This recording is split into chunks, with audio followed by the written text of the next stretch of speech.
Apakah kalian tahu dasar negara Indonesia? Ya, benar, Pancasila.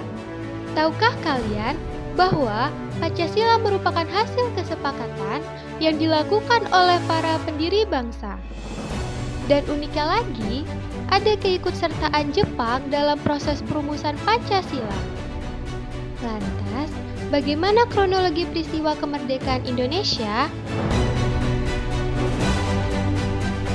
Saat Perang Pasifik atau yang dikenal dengan nama Perang Asia Timur Raya, Jepang mengalami kekalahan dan menuju ambang kehancuran. 7 September 1944, Jenderal Kuniaki Koiso berjanji di hadapan parlemen untuk memerdekakan Indonesia apabila mencapai kemenangan dalam Perang Pasifik, dengan tujuan mendapat bantuan Indonesia dalam perang tersebut. Kaum pergerakan nasional menyambut hangat janji kemerdekaan oleh Jenderal Koiso. Anggota Badan Penyelidik Usaha-Usaha Persiapan Kemerdekaan Indonesia atau BPUPKI dilantik oleh Jenderal Kumakichi Harada dengan Rajiman Widyodiningrat sebagai ketuanya. Pada tanggal 1 Maret 1945, BPUPKI diresmikan di Gedung Cho Sangiin dan telah melaksanakan 2 kali sidang. Sidang pertama BPUPKI menghasilkan rumusan dasar negara Indonesia, yaitu Pancasila. Pada sidang BPUPKI yang pertama, terdapat 3 tokoh Indonesia yang mengusulkan dasar negara. Sidang BPUPKI yang kedua yaitu menghasilkan rumusan dasar negara Indonesia dan rancangan undang-undang dasar.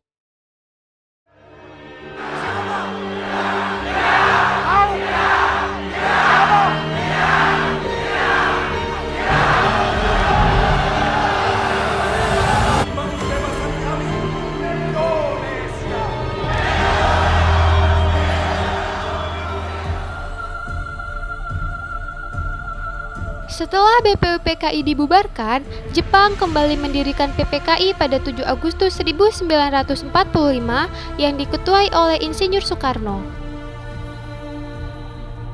Tujuan dari pembentukan PPKI sendiri yakni untuk meresmikan bagian pembukaan dan batang tubuh Undang-Undang Dasar 1945 serta mempersiapkan pemindahan kekuasaan dari pemerintah Jepang kepada Indonesia.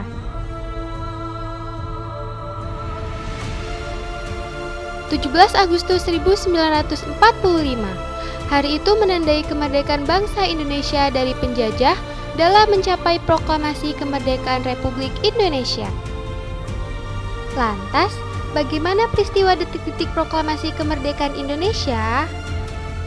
Mari kita simak selengkapnya.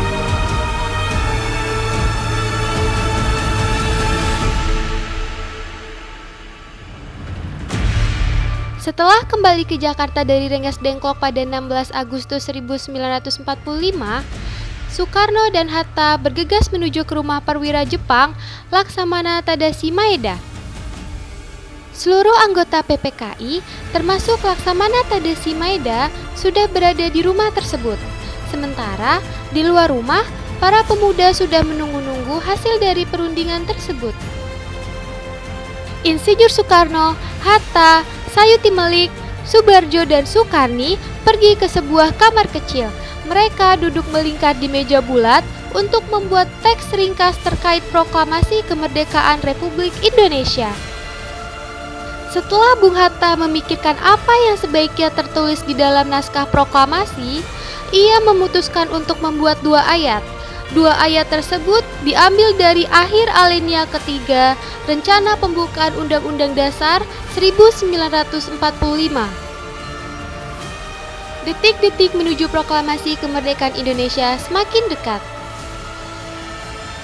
Telah disepakati bahwa proklamasi akan dibacakan pada pukul 10 waktu Indonesia bagian Barat, tepatnya pada di kediaman Soekarno di Jalan Pegangsaan Timur nomor 56 Jakarta Timur.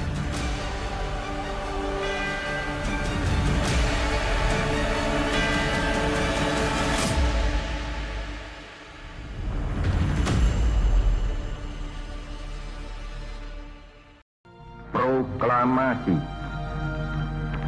Kami, bangsa Indonesia, dengan ini menyatakan kemerdekaan Indonesia. Hal-hal yang mengenai pemindahan kekuasaan dan lain-lain diselenggarakan dengan cara saksama dan dalam tempo yang sesingkat-singkatnya. Jakarta, 17 Agustus 1945,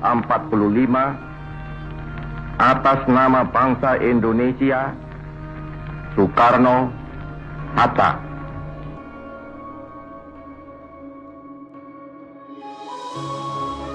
Nah, begitulah proses kemerdekaan Indonesia.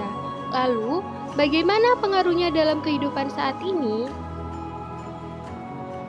Dalam bidang politik, Indonesia memiliki kedaulatan rakyat, yaitu pengakuan dari segenap rakyat Indonesia bahwa pemerintah sebagai kekuasaan pemerintahan tertinggi dan terlepas dari segala bentuk penjajahan. Hingga saat ini, rakyat masih mengakui bahwa pemerintah memegang kekuasaan tertinggi dalam melaksanakan demokrasi dengan luber dan jurdil. Hidup demokrasi! Hebat pemilu! Dalam bidang ekonomi, bangsa Indonesia memiliki kewenangan untuk membawa masyarakat menuju sejahtera dalam mengolah sumber daya ekonomi. Di era globalisasi saat ini, pemerintah Indonesia masih menjalin hubungan dagang luar negeri dan melaksanakan kerjasama membeli barang-barang ekspor seperti gula, teh, dan karet.